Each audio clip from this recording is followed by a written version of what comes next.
வணக்கம் உறவுகளே. இஞ்சி பார்த்தீங்களா, நாங்கள் மணல் போட்டு அதில் வச்சோம். இப்படி வளர்ந்துருக்குது.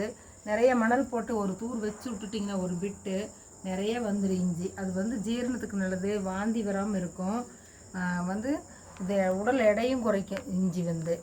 அடுத்தது பார்க்கலாம் வாங்க. இது பார்த்தீங்கன்னா கற்பூரவள்ளின்னு சொல்லுவாங்க. இது குழந்தைகளுக்கெல்லாம் நெஞ்சு சளி பிடிச்சிச்சின்னா நம்ம டாக்டர்கிட்டயே போக வேண்டியதில்லை. இதை நல்லா தீயில வாட்டி இல்லைன்னா எண்ணெயில் வதக்கி நெஞ்சில் போட்டு எடுத்தோம்னா சளி நல்லாயிரும். இது ஜீரணத்துக்கும் நல்லது. இதில் துவையெல்லாம் அரைச்சி சாப்பிடலாம் நம்ம. அடுத்தது காட்டுறோம் பாருங்கள். பார்த்திங்கன்னா பிரண்டை வீட்டில் வச்சுருக்குறோம். சின்ன பிட்டு வச்சா போதும், எலும்பு மாதிரியே இருக்குது. இது எலும்புக்கு ரொம்ப நல்லது, ஜீரண சக்திக்கு ரொம்ப நல்லது.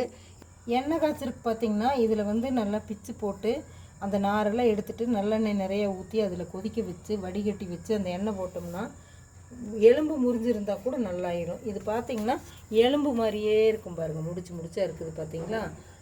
இது நாங்கள் மூலிகை செடியெல்லாம் நிறைய வச்சுருக்குறோம். அடுத்தது பார்க்கலாம். இது பார்த்திங்கன்னா கத்தாழை, சோத்து கத்தாழை.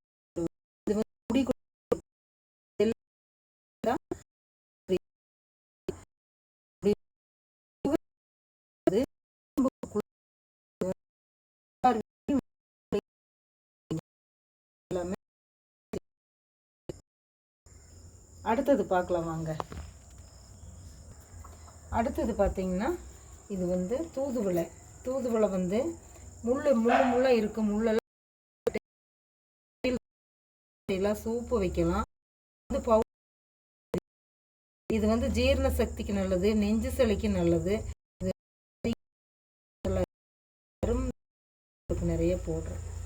இவ்வளோ நேரம் மூலிகை செடியெல்லாம் பார்த்தீங்க, பிடிச்சிருக்கும்னு நினைக்கிறேன். பிடிச்சிருந்தா லைக் பண்ணுங்கள், ஷேர் பண்ணுங்கள், சப்ஸ்கிரைப் பண்ணுங்கள், பெல் பட்டனையும் அமுத்துங்க. என்னோடய வீடியோ பார்த்ததுக்கு எல்லோருக்கும் நன்றி. தேங்க்யூ.